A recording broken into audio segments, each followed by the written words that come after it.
Today we're painting the leader of the Fellowship, even though I think it should be Sam or Bill. But we've got Aragorn on the painting table next. I undercoated him with a neutral coloured spray of leather brown. This will help with a few colours that we'll paint on today, including his green coat.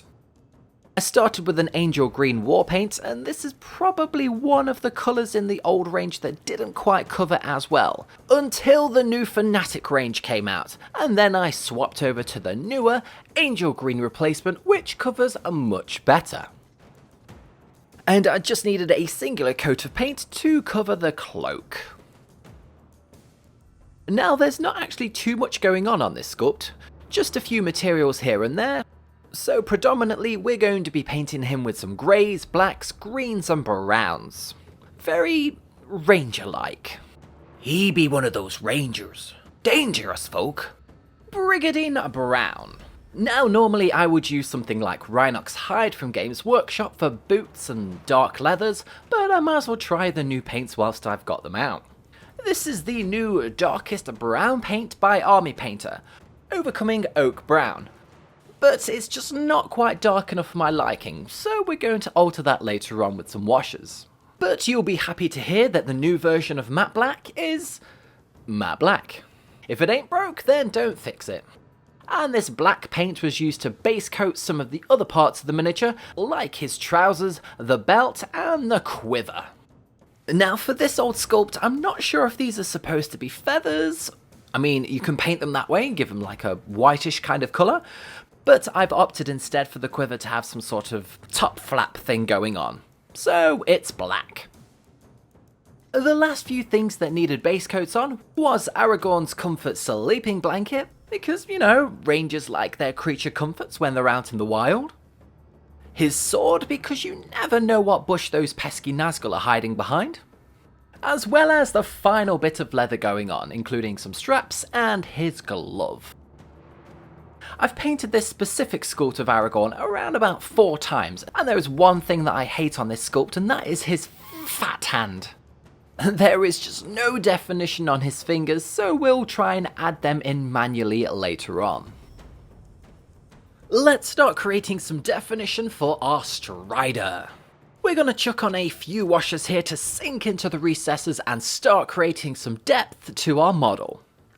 Flesh wash is always a good subtle paint for the skin, and a green tone was used for the coat. Now, I am going to make some areas of this even darker later on, but for now it's purely just to enhance those green tones. I used a mid-brown for the undercoat to give it a richer looking colour, so that it will stand out from the brown of the boots and the strap that's going over his shoulder. While strong tone was used for the latter. Earlier I mentioned I wanted a darker brown like Rhinox Hide for the boots, so I tried the new dark red tone by Army Painter and smothered them with the new paint. It pretty much went to the colour that I was after. So that's all good, and it's also worth noting here that you can use these wash paints to your advantage, as you can change the tone of an existing colour without having to mix paints up. And finally, some dark tone for that green coat was used to enhance some of those shadows on the main part of the miniature. Switching over to a fine detail brush now, we're gonna move on to some highlights and pick out these details. When painting highlights, a method I like to use is ticking off the smaller items first that won't take too long and get them finished first. For Aragorn, it was the various straps on the mini and the boots.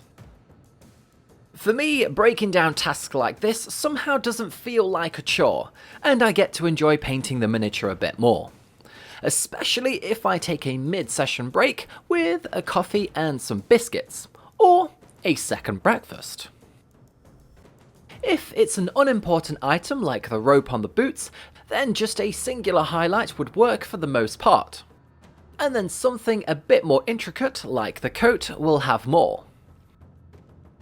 His trousers and quiver I wanted to make more pronounced, so I started with the Necromancer cloak highlight for both, before moving on to a different colour for the second highlights on each, just to give a bit of variety on the different materials that's on him.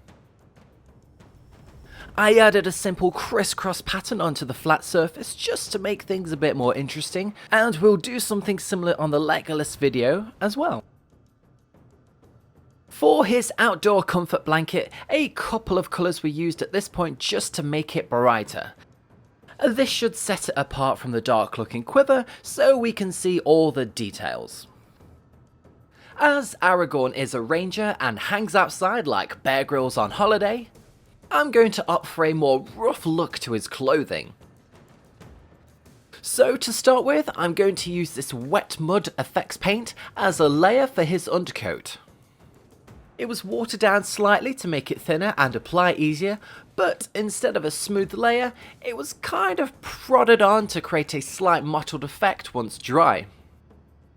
I like using this paint more and more recently, so my tip to you is don't be afraid to try and experiment with paints and colours that you may not normally go for. A singular highlight of Monster Brown was used to finish it off, but I also used the same colours for the straps on the grey blanket too. And I also picked out the fixed patch on his arm, so it gives a little bit of subtle detail to the mini. It's time for the skin. In recent times, I've enjoyed using a watered down red paint to create a wash, which was then applied onto the skin tones to enhance the shading on miniatures. And that's what I did on Aragorn. For his balloon hand, I started to add some lines to create the fingers, and afterwards I darkened down the eye sockets, ready to paint those eyes. For these sculpts, grab yourself a fine detail brush as it will definitely help. I've got a video on the channel which goes through a few methods to paint this tedious task, so check that out at some point. It may just help you out. The remainder of the skin was touched up with the base colour of tan flesh, just to create that slight transition from the darker shaded areas. And actually paint some fingers on that flat hand. After, a highlight of the more pronounced areas with cobalt skin was the colour of choice to pick out the nose, cheeks and brow on the face, and the highlights on the knuckles. The hair was an interesting one, as the kit is pretty old now and not as defined and swanky as the newer sculpts. I had to paint in some faint lines to create the strands of hair in some places. Which makes me think, who's got the best hair in Middle-earth? My vote goes to good old Gnori the dwarf. But what about you guys? Who do you think's got the coolest hair? The last couple of bits that I wanted to finish were the sword and glove. I just used a singular highlight here on both as I wanted to spend more time on the main part of the model, the green coat. And speaking of which, even though this is a super old sculpt in the range, I do love the movement that the sculptor has captured in the coat. You can really feel like Aragorn is in mid-fight, protecting those useless hobbits with his life from those emo Nazgul. The first task was to apply a thin layer of angel green back onto the flatter areas away from the darker toned shadows. The intention here was to create a subtle mid-tone green colour before applying the final, much brighter highlighting colour. For the final highlight, I switched over to a fine detail brush as I wanted to paint a series of thinly applied lines. This is going to further emphasise the worn and rugged look. Using this lighter coloured paint of scaly hide, you don't want to paint the lines on too thick, otherwise it will look blotchy.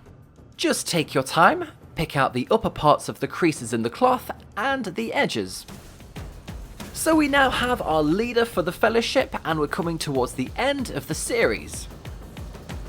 Now, if there was only some sort of a quest that we could use these minis for,